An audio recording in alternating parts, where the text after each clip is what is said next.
The transport shuttle shuddered as it broke through the atmosphere of Nexus Prime.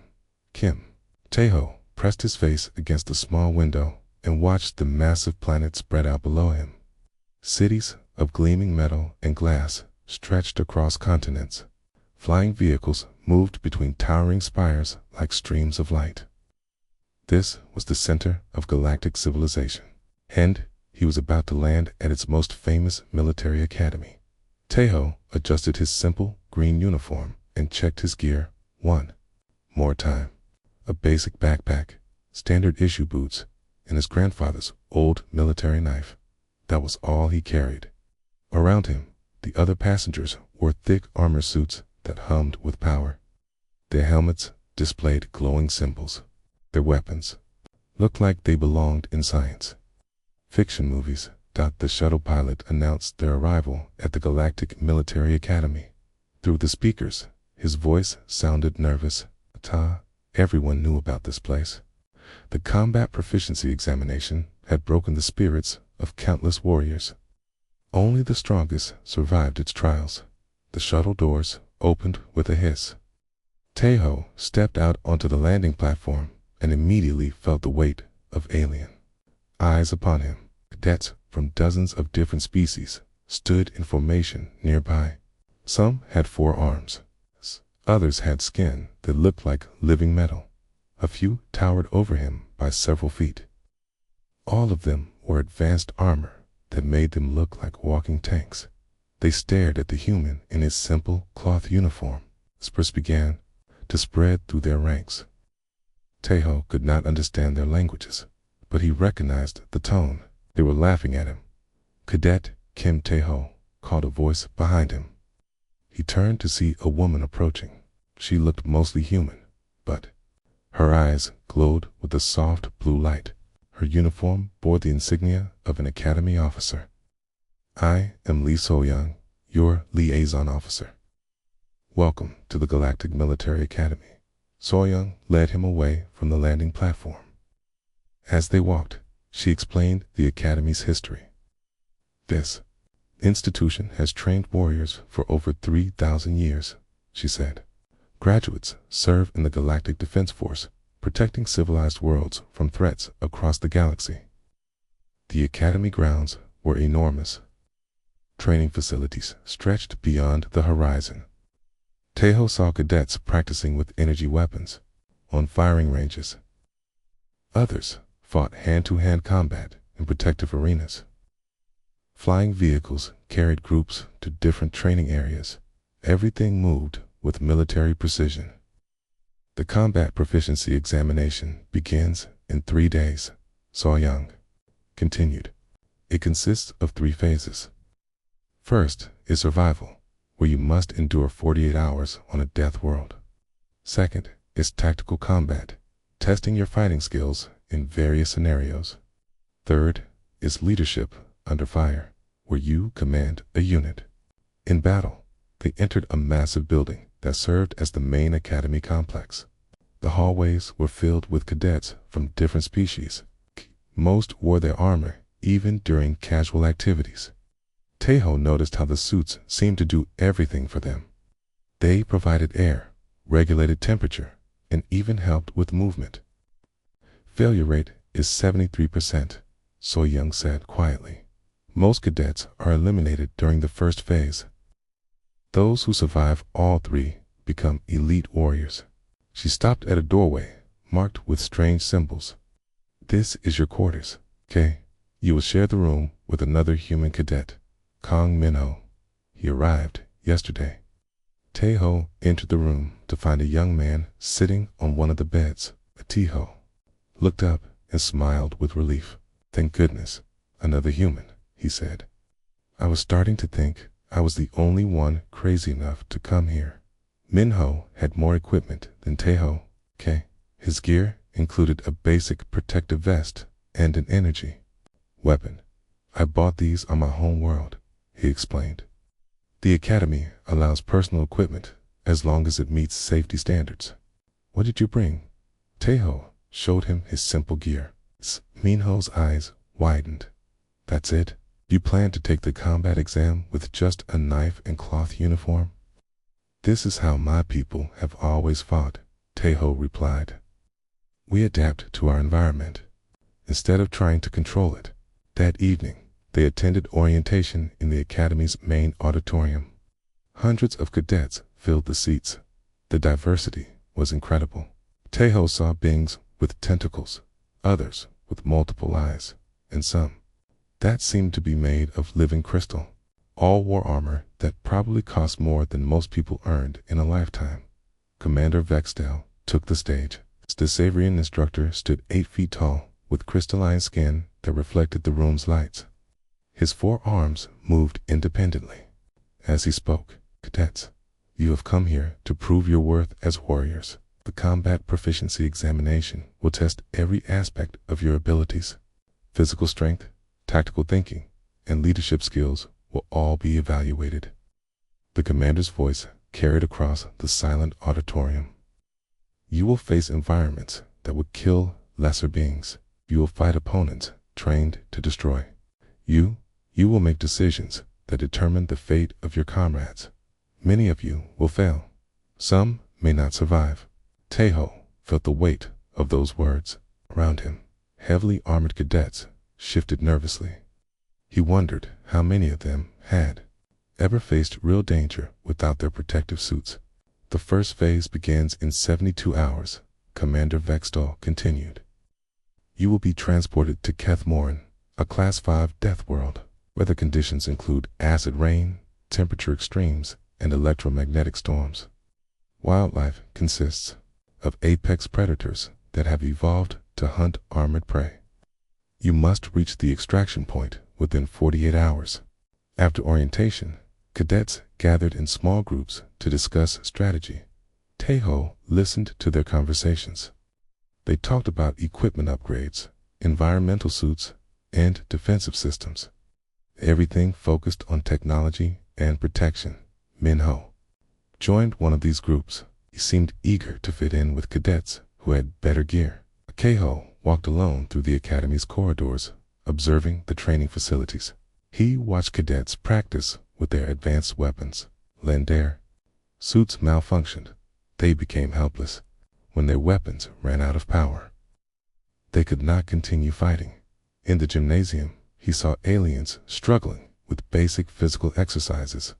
Their armor did most of the work for them. Without it, they moved slowly and tired quickly. This gave him an idea about what advantages he might have. Late that night, Teho lay in his simple bed, while Minho worried about the upcoming exam. Outside their window, the academy's lights never dimmed. Training continued around the clock. Somewhere in those buildings, hundreds of cadets prepared for trials that would test everything they thought they knew about warfare. Teho closed his eyes and thought about Earth. His homeworld was considered primitive by galactic standards. Humans had no advanced technology, no protective suits, no energy weapons. They survived through adaptation, endurance, and cunning. These qualities had served his species well for thousands of years. Tomorrow would bring new challenges. Combat proficiency examination would test him in ways he had never experienced. But as he drifted off to sleep, Teho felt ready. He would show the galaxy what a human could do. The next morning began before dawn. Teho woke to the sound of alarms echoing through the academy halls. Cadets rushed to gather their equipment and report to the training grounds. Minho struggled to put on his protective vest, while Teho simply dressed in his basic uniform. "How can you be so calm?" Minho asked, his hands shaking as he checked his energy weapon. "We start preliminary assessments today. Everyone says these tests eliminate half the cadets before the real exam even begins." Teho laced his boots and picked up his backpack. "Worry will not help you perform better," he said. "Focus on what you can control." The training grounds covered several square miles of the academy complex. Different areas tested different skills. Obstacle courses, firing ranges, combat simulators, and endurance tracks stretched as far as the eye could see. Thousands of cadets, moved between stations like a military machine at the first assessment station. Instructor Naliri waited with her arms crossed. The four-armed Kashari warrior stood 6 feet tall, with natural armor plating covering her body. Her species had evolved on a world where constant warfare was necessary for survival. She looked at the gathering cadets with obvious disappointment. "Physical capability assessment," she announced. "You will complete a standard obstacle course. Time limit is 15 minutes. Failure means immediate elimination from the program." The course looked brutal.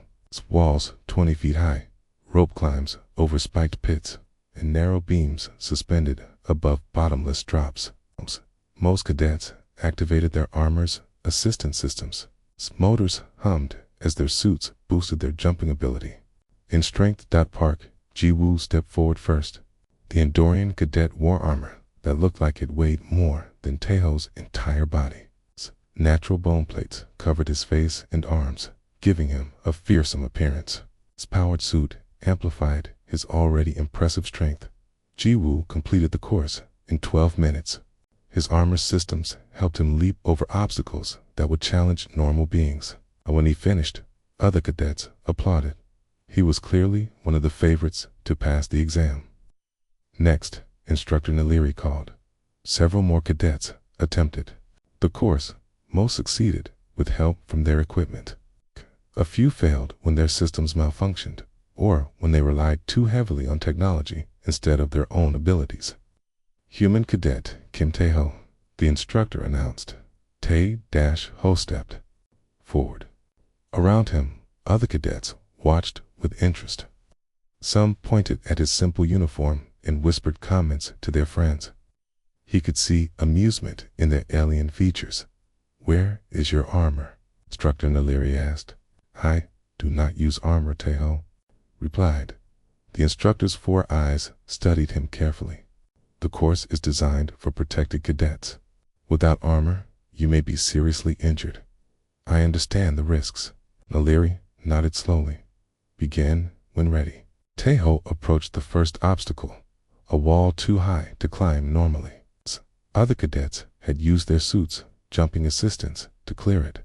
He studied the wall's surface and found small cracks and irregularities. Using these as handholds, he scaled the wall through pure climbing skill. The second obstacle was a rope climb over a pit filled with spikes. Armored cadets had used their suits' strength enhancement to pull themselves up quickly. Tae-ho gripped the rope and began climbing with smooth, efficient movements. His technique was perfect, wasting no energy on unnecessary motion. As he progressed through the course, the watching cadets grew quiet. This human moved differently than they expected. He floated around obstacles instead of powering through them. When faced with a narrow beam, he ran across it with perfect balance, while others had used their suits' stabilization systems. The final obstacle was a series of swinging platforms. Cadets needed to jump from one to the next while they moved back and forth. Kana, karmic cadets had timed their jumps with computer assistance. Tae-ho watched the pattern for a moment, then began moving with natural rhythm. He completed the course in 11 minutes and 30 seconds. It's faster than Ji-Woo, faster than any other cadet so far. When he finished, the training ground was silent. Instructor Naliri approached him. "How did you climb that wall without assistance?" "Humans are natural climbers," Tae-ho explained. "Our bodies evolved for this kind of movement. And the balance beam. We learned balance as children. It is part of our basic development." The instructor made notes on her electronic tablet. "It's interesting. Your species compensates for lack of technology with enhanced natural abilities." The next assessment was combat simulation. Cadets entered individual training pods that created virtual reality scenarios. They fought against computer-controlled enemies using their weapons and armor systems. Min-ho went first among the humans. His energy weapon worked well against the simulated opponents, but when the system introduced equipment malfunctions, he struggled. His final score was barely passing. Ji-Woo performed excellently. His armor's targeting systems helped him achieve perfect accuracy. His natural strength, enhanced by his suit, allowed him to overpower virtual enemies. Kay earned one of the highest scores of the day. When Taeho's turn came, Kay entered the simulation pod carrying only his knife. The virtual environment materialized around him, showing an urban battlefield with enemy soldiers advancing from multiple directions. The computer enemies carried energy weapons and war protective armor. They moved in formation, using advanced tactics. Against such opponents, a single human with a knife seemed helpless. Taeho studied the environment. The simulation included rubble, abandoned vehicles, and damaged buildings. He moved to cover and began using the terrain to his advantage. Instead of fighting the enemies directly, he maneuvered around them. When one enemy soldier became separated from his group, Taeho struck quickly. He used debris to distract the virtual opponent, then closed the distance before the enemy could react. His knife found the weak spots in the simulated armor. The watching instructors expected him to fail quickly. Instead, he systematically eliminated enemy after enemy. He used broken pipes as clubs, threw rubble as projectiles, and turned the environment into his weapon. The enemy's advanced gear became useless against his unconventional tactics. After 20 minutes, the simulation ended. Taeho had achieved complete victory with 0 casualties. The instructors stared at their monitoring screens in disbelief. "How is this possible?" one of them muttered. Instructor Naleri reviewed the data. He used environmental adaptation. When conventional weapons failed, he improvised new solutions. His tactics were unpredictable because they were not programmed into the enemy responses. Word of Taeho's performance spread quickly through the academy. By evening, cadets gathered in small groups to discuss the human who had outperformed armored warriors. Some were impressed. Others were concerned about the implications. Ji-woo approached Taeho in the dining hall. "Your performance today was unusual," he said, "but the real exam will be different. You cannot survive a death world without protection." "Has," Taeho replied, "but protection can become a weakness if you depend on it too much." That night, Taeho helped treat a training injury. Cadet Yoon Seok-jin, a Terran-born Regelian hybrid, had damaged his armor during the obstacle course. When his suit's medical systems failed, he was left bleeding and in pain, while other cadets waited for medical technicians. Taeho used basic first aid skills. He cleaned the wound, applied pressure to stop bleeding, and created a makeshift bandage from torn cloth. His simple techniques worked better than the malfunctioning equipment. SEO Cajun looked at him with new respect. "You saved my life with primitive methods. Sometimes the old ways work best," Taeho said, as the academy prepared for sleep. Taeho reflected on the day's events. His performance had surprised everyone, including himself. But he knew the real test was still coming. The combat proficiency examination would push him beyond anything he had experienced. In 2 days, he would face Kathmoran, a world designed to kill warriors. He would need every advantage his human heritage could provide. The transport ship approached Kathmoran as the planet's 3 suns cast an eerie red glow across its surface. Through the viewports, Taeho could see swirling storms that covered entire continents. Lightning flashed between massive cloud formations. The planet looked like a vision of hell. "This is your destination," announced Commander Vextel over the ship's communication system. "Kathmoran is classified as a Class 5 death world. Surface temperature ranges from freezing to boiling. Atmosphere contains toxic gases. Wildlife includes apex predators that have evolved to hunt armored prey." Around Taeho, 47 other cadets checked their equipment one final time. Their environmental suits hummed with power as internal systems activated. Life support displays showed green lights. Weapon systems armed themselves automatically. Minho sat beside Taeho, his new protective gear covering him from head to toe. I spent my last credits on this suit, he said nervously. The dealer promised it could handle any environment. Tejo wore his simple uniform with a basic breathing mask. His only additions were a water bottle and some dried food. The other cadets stared at him like he was insane. Cadets would be dropped in different locations across the northern continent. Commander Vextel continued. You must reach the extraction point within 48 hours. The coordinates are programmed into your navigation systems. Failure to arrive on time results in elimination. Beihai Jin, a human Volcari hybrid, approached Taiho. Her mixed heritage showed in her pale skin and sharp features. You should reconsider your equipment choice, she said. This planet has killed experienced warriors. I have what I need. Tejo replied. The dropships separated from the main vessel. Each carried a single cadet to a different starting point. Tejo's ship descended through the violent atmosphere as turbulence shook the small craft. Through the windows, he saw acid rain hitting the hull and steaming away. His drop zone was a rocky plateau, surrounded by jagged mountains. The moment he stepped outside, the planet's hostile environment attacked him. The air burned his lungs, despite the breathing mask. Wind carried particles that stung his exposed skin. The ground beneath his feet was hot enough to cook food around the planet. Other cadets were beginning their survival tests. Most immediately activated their environmental suits' full protection systems. Climate control kept them comfortable. Air filtration provided clean oxygen. Radiation shielding protected them from the planet's dangerous emissions. Tejo studied his surroundings.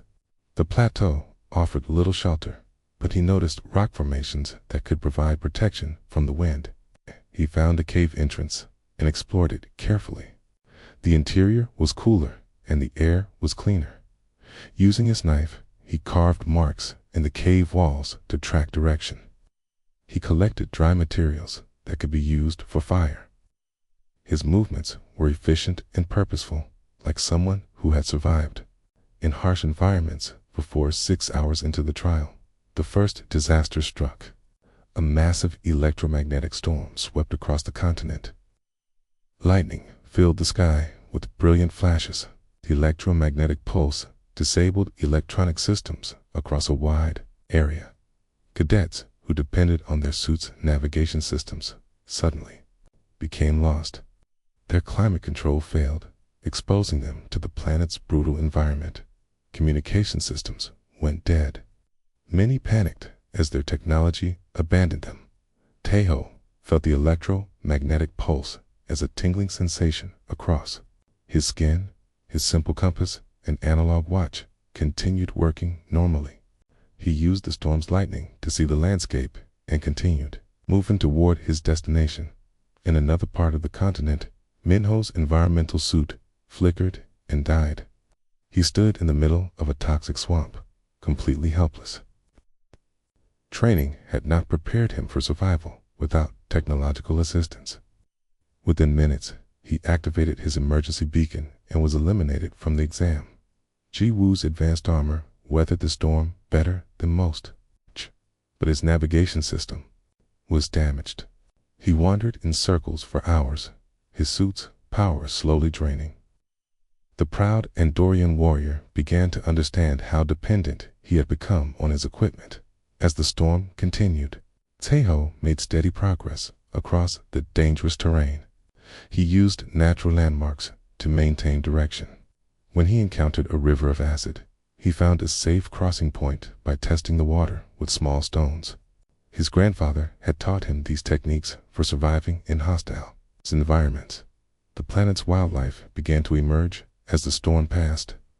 Kethmoran's predators had evolved to hunt armored prey. Their claws could pierce metal, layer acid. Spit could dissolve protective suits. They tracked victims by following the electromagnetic signatures of advanced equipment. A pack of 6-legged creatures found a group of cadets whose suits were malfunctioning. The beasts were covered in crystalline scales that reflected energy weapons. Their multiple eyes could see in complete darkness.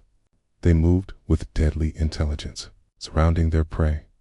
The cadets' weapons proved useless against the creature's natural armor.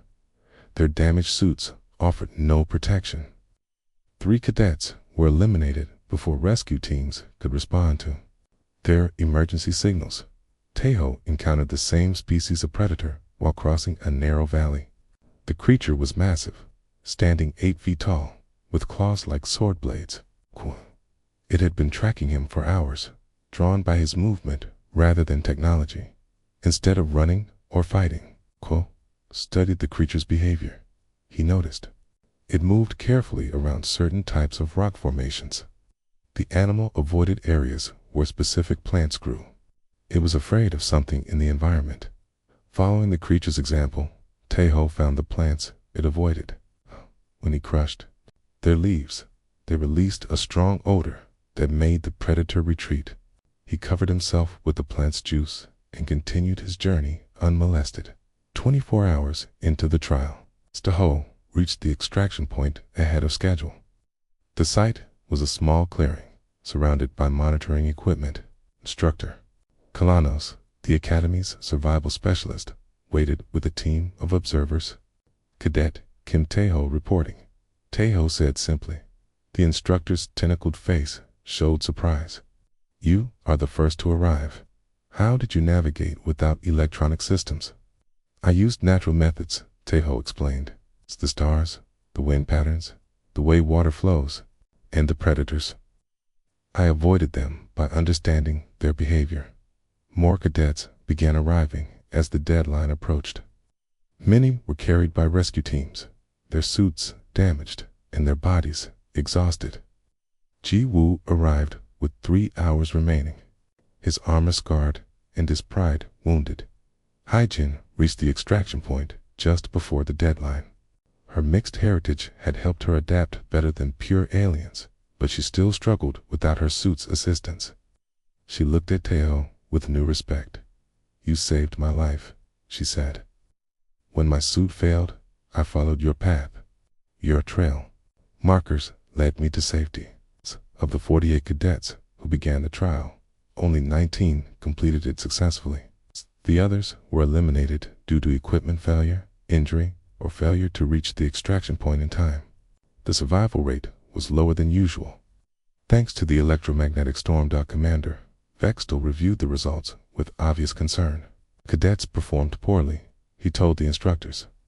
Most were helpless when their equipment failed. We may need to reconsider our training methods as the successful cadets prepared to return to the academy. Tejo helped treat the injured.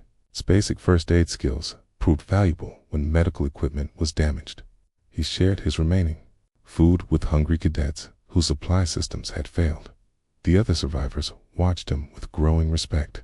This human had not only completed the trial successfully, but had helped others survive as well. His simple methods had proven more reliable than advanced technology. Back on the transport ship, Ji Woo approached Tejo. I was wrong about you, he said. Your lack of armor is not a weakness. It forced you to develop real survival skills. We all have strengths, Tejo replied. The key is learning to use them. Keth Morin faded behind them. Tejo prepared for the next phase of the examination. The tactical combat trial would test his fighting abilities in controlled environments. He knew the other cadets would be watching him carefully, trying to understand how a human without armor could outperform warriors with advanced equipment. The first trial had proven that technology could fail. The second would test whether human adaptability could overcome superior firepower. The combat facilities stretched across 10 square miles of the academy grounds. Multi-level structures created an artificial city with narrow streets, tall buildings, and underground tunnels. Weapons caches were hidden throughout the complex. Environmental hazards included smoke, artificial rain, and controlled explosions. Only 19 cadets remained from the original 48.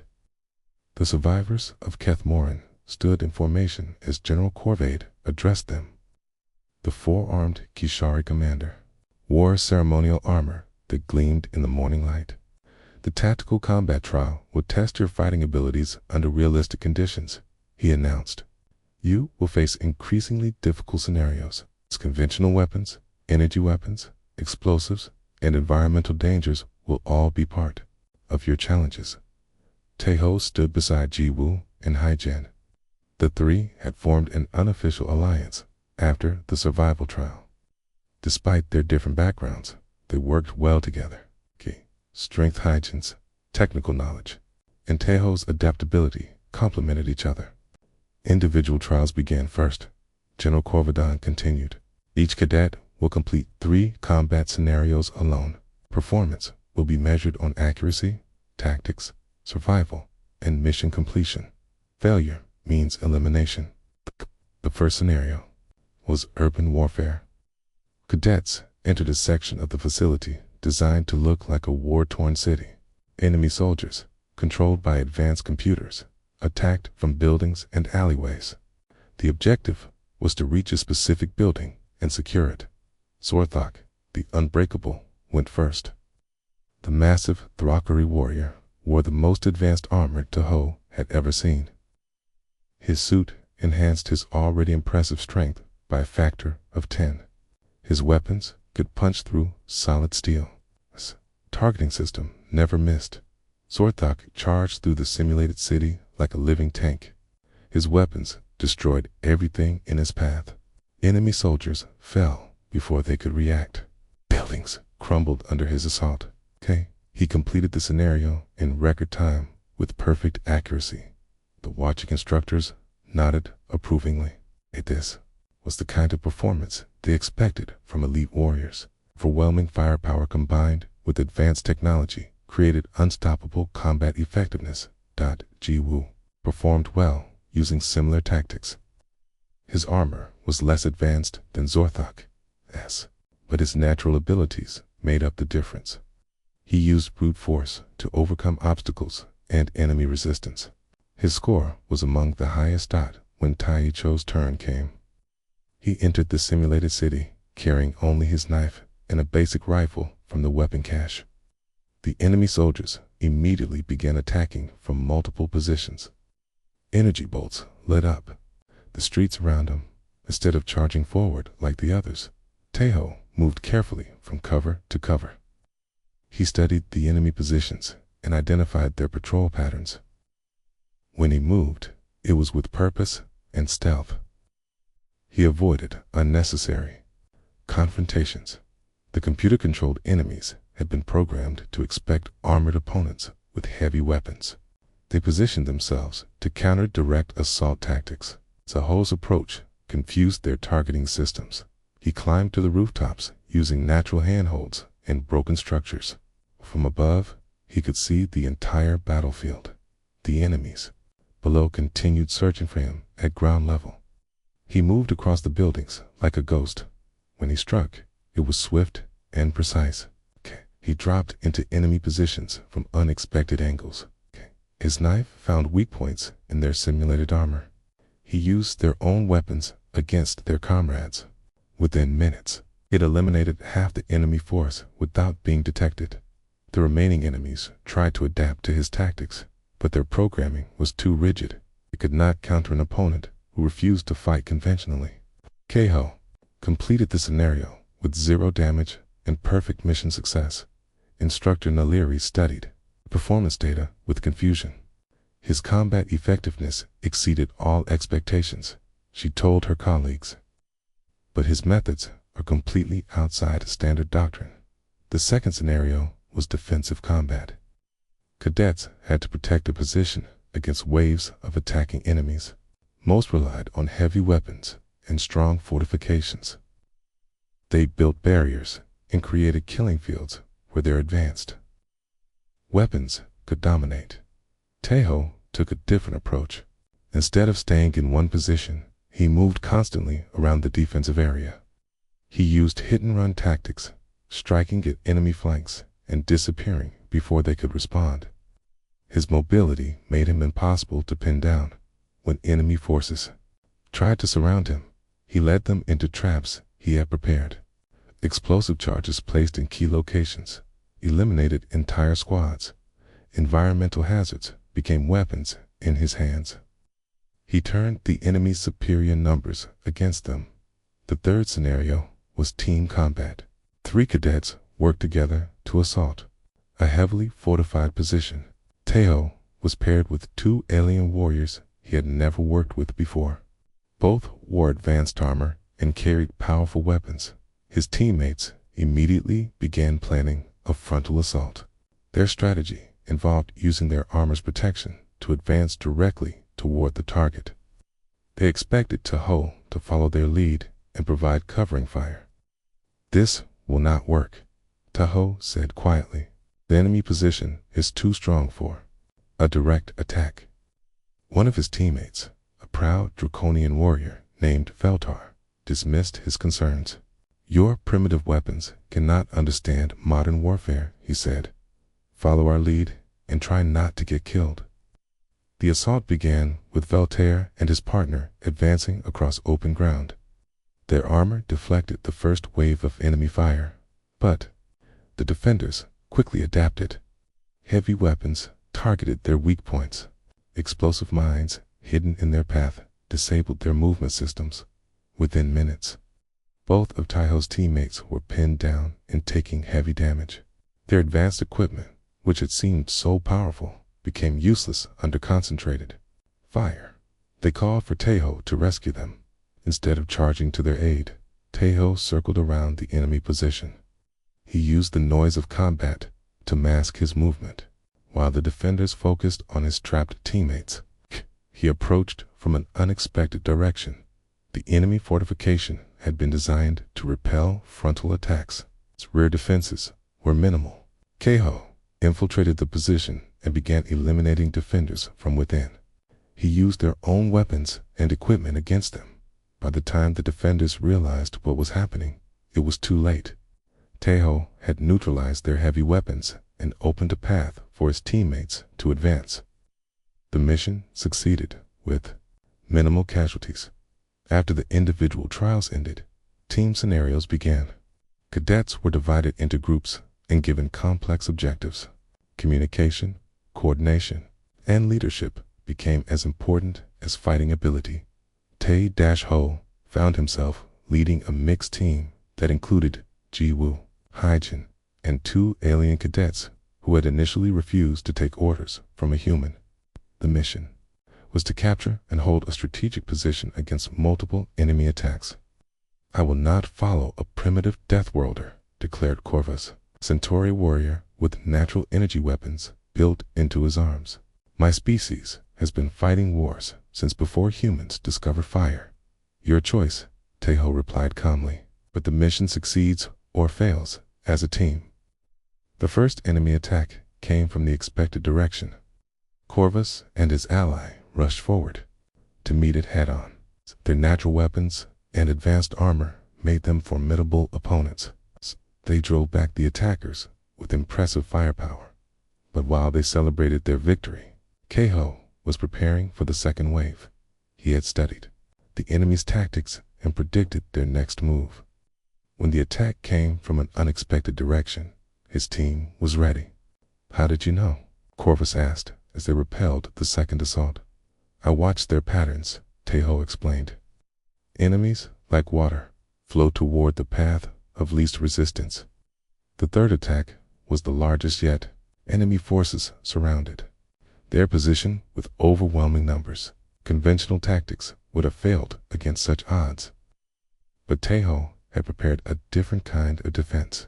He had positioned his team to create overlapping fields of fire. When enemies advanced, they found themselves caught in crossfire from multiple directions. Environmental hazards channeled their movement into kill zones. What had seemed like defensive positions became offensive weapons. The battle lasted 2 hours, but Taeho's team held their ground. When it ended, they had not only survived, but eliminated more enemies than any other cadet team. Even Corvus admitted that human tactics had value. Seo Dayun, a human military strategist observing the trials, approached General Corvaden. "The human cadet's performance is extraordinary," she said. "His methods challenge everything we thought we knew about modern warfare." The general's crystalline features reflected his confusion. His equipment is primitive. His weapons are basic. Yet his results exceed our best warriors. How is this possible? Perhaps, Dayun suggested, we have been focusing too much on technology and not enough on the warrior using it. As the tactical combat trial ended, 15 cadets remained. The elimination rate was higher than expected. Several heavily armored warriors had failed when their equipment was damaged or when scenarios required flexibility over firepower. Taeho had achieved the highest overall score despite having the least advanced equipment. His unconventional tactics had proven effective against every challenge. More importantly, he had shown other cadets that there were alternatives to overwhelming force. The final day of the combat proficiency examination arrived with dark clouds gathering over the academy. 15 cadets stood in formation as Supreme Commander Valineth herself took the platform. The ancient ethereal's translucent form flickered with inner light as she addressed the survivors. You have proven your individual worth. Her voice resonated directly in their minds. Okay.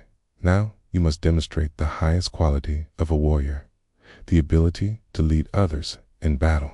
Okay. This trial will test your judgment, your courage, and your willingness to sacrifice for the greater good. Ho felt the weight of her words. Round him stood the academy's finest cadets, Sorthok in his massive armor, Jiwoo with his natural strength enhanced by technology, Haijin with her mixed heritage, giving her advantages of two species. Each had earned their place through exceptional skill. This scenario is simple, Commander Valineth continued. Enemy forces are attacking a civilian evacuation site. You must defend the position and ensure the safe escape of non-combatants. You command mixed units of Academy troops. Victory is measured not by enemies killed, but by civilians saved. Admiral Choi Woo-jin watched from the observation deck. The visiting Earth officer had been quiet during the previous trials, but his presence suggested this final test carried special significance. His weathered features showed decades of military experience. The cadets were divided into groups of 3, each assigned to defend a different section of the evacuation site. Taeho found himself commanding Jiwoo and a nervous Andrelian cadet named Kexener. Their assigned troops were academy students in basic armor, not elite warriors. Remember? Instructor Naleri announced, your troops have limited training and standard equipment. They will look to you for leadership. Their survival depends on your decisions. The exercise area was a mock civilian settlement with homes, schools, and medical facilities. Thousands of holographic civilians moved through the streets, loading onto transport vehicles. Women carried children. Elderly beings moved slowly toward safety. The scene looked heartbreakingly real. Taeho studied the terrain with his tactical experience. The settlement sat in a valley surrounded by hills. Multiple roads led in and out, but most were narrow and easily blocked. The evacuation transports needed clear paths to escape. What is your plan? Jiwoo asked. His Andorian features showed confidence in his armor and weapons. We protect the civilians, Taeho replied simply. Everything else is secondary. Kexener's tentacles writhed nervously. But our troops are inexperienced. They have never faced real combat. How can we hold against veteran enemies? By being smarter, not stronger, Taeho said. The other cadet teams took traditional defensive positions. They created strong points with overlapping fields of fire. Their troops dug trenches and set up heavy weapons. They prepared to meet the enemy attack with maximum firepower. Sorthok's team built an impressive fortress around their section. Its massive form directed troops like a general commanding an army. His weapons could destroy entire buildings. His confidence was absolute. The enemy will break against our defenses like water against stone, he declared. Taeho chose a different approach. Instead of concentrating his forces in one location, he spread them throughout the settlement. Small teams took positions in houses, on rooftops, and in alleyways. They looked weak and scattered compared to the other formations. "This is wrong," one of his troops complained. "We should mass our forces for maximum impact. Trust the plan," Tejo said calmly. The first wave of enemies attacked exactly as expected. Computer-controlled forces advanced with heavy armor and superior numbers. They moved in formation, using standard military tactics that had proven effective for centuries. Zorthok's team met them head-on with devastating firepower. Explosions lit up the battlefield as advanced weapons clashed. The enemy forces took heavy casualties, but continued advancing. It was exactly the kind of glorious battle that military academies celebrated. But then the second phase began. While the main enemy force engaged the fortified positions, smaller units began infiltrating the settlement. They moved through side streets and back alleys, heading directly for the civilian evacuation points.